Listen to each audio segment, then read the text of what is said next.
Hello, everyone, and welcome to the RealClear Politics Takeaway for Tuesday, December 14th. I'm Tom Bevan, co-founder and president of RCP. And I'm Carl Cannon, Washington Bureau Chief. Good morning, Carl. Well, it's almost like 2 weeks before Christmas. Have you got your shopping done? Tom? The proper question is, have you started your shopping? That's the question. No, we're plodding along. So about more than halfway done, but not there yet. How about you?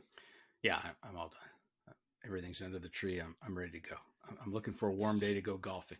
Unlike you, Carl. All right, listen, let's talk about what's in the news. We got two stories. Number one, the New York Times wrote a story. John Martin and Alex Burns wrote a story the other day about Democrats being behind Joe Biden and not really having a plan B, and running through a list of folks who are potentially interested and could be part of a primary if Biden doesn't run. Now, he says he's running. Jen Psaki reaffirmed that at the podium earlier this week. But what do you make of this, Carl? I mean, there are a lot of names on the list. It's awful early for this parlor game to be going on. There was a poll out earlier this week showing that only 37% of Democrats want Biden on the ticket in 2024. That's kind of a shocking number. What do you make of all this? Well, for some reason, the party's panicking already. And Jen Psaki says what she has to say from the White House podium. No first-term president still in his first year in office pronounces himself a lame duck. He would be, utterly ineffectual on Capitol Hill if he did so. But I don't quite get it.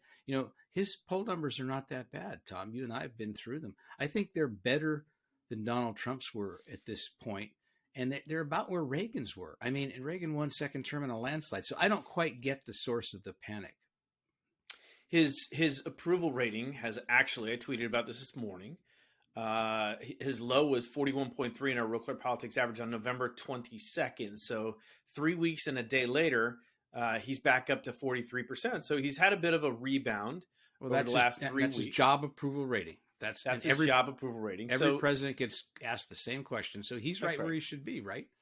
Well, I mean, it's a bit low from where he wants to be, but getting better than it was. I mean, the bottom sort of, didn't fall completely out.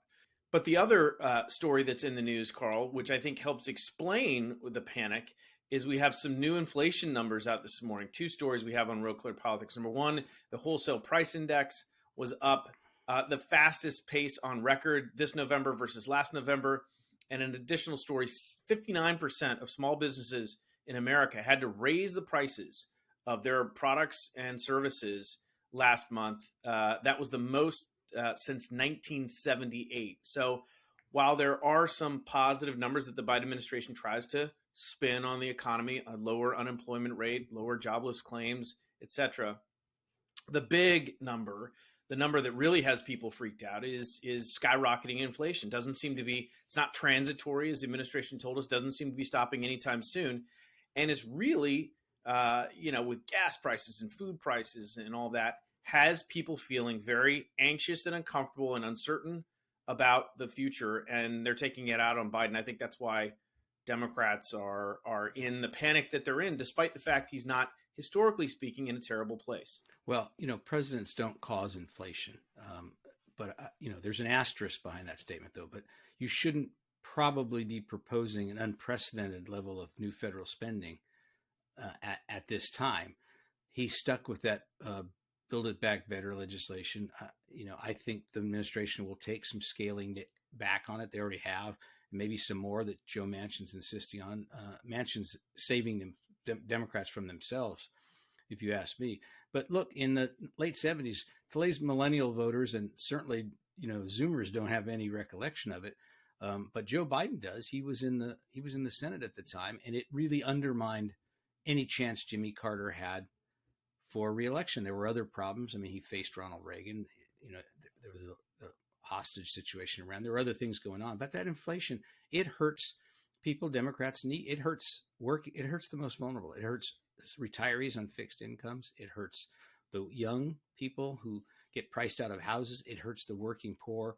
It is essentially a tax, and because there's no escaping it.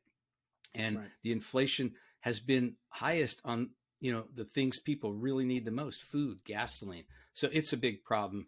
And I think the American people are going to judge this administration. I don't think they're going to blame him for this, but they're certainly voters are going to evaluate how he responds to it. If they continue to soft soap it, it's probably a bad sign for them. I think they're probably going to blame him for, given the policies that he's pursued, and hold him accountable because, to your point, I don't think they've come up with a good response on it. And they continue to insist that the Build Back Better legislation will ease inflation over the long term. So whatever. Let's move on to the next story, Carl, that broke last night. Liz Cheney read some texts from Fox News host to Mark Meadows that took place on January 6th from Sean Hannity, Laura Ingraham, Brian Kilmeade, even Don Jr., where they were basically pleading with Meadows to tell Trump to get in front of the cameras and tell the crowd, the rioters inside the Capitol, to disperse, to stand down, all of that. This has obviously created a whole bunch of commentary. And, this morning, what's your take on this? What do you think about it? Well, it's Liz Cheney's, her point, and the Democrats who seized on it, is that if Fox News is more responsible than the president, they've got a problem, and more and less partisan. So, that's the subtext there. Host TV news people are not supposed to be advising White Houses. Nobody took that away from it, but that's the first thing I noticed, because I'm a journalist and I care about journalism more than either political party. But President Trump eventually did do that. He went out and made a statement, but it was too little. It was too late. He still called the people heroes, or whatever he called them.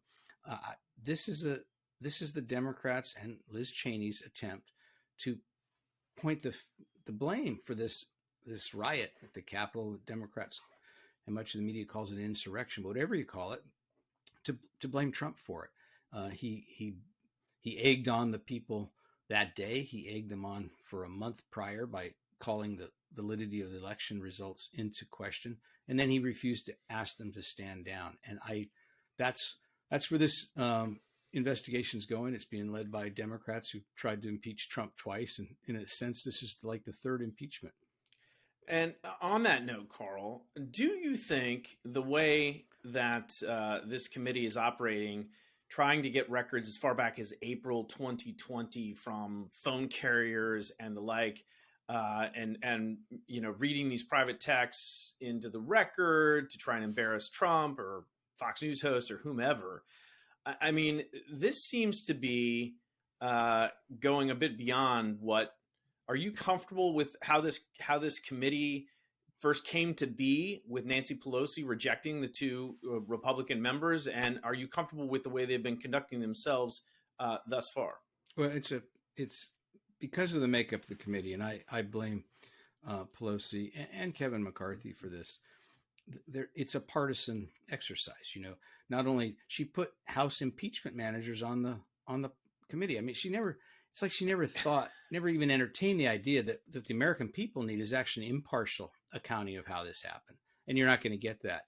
That doesn't mean, though, that they haven't turned up things that are embarrassing to the Republicans and bad and make Donald Trump look bad. I mean, that's their goal. They're doing some of that.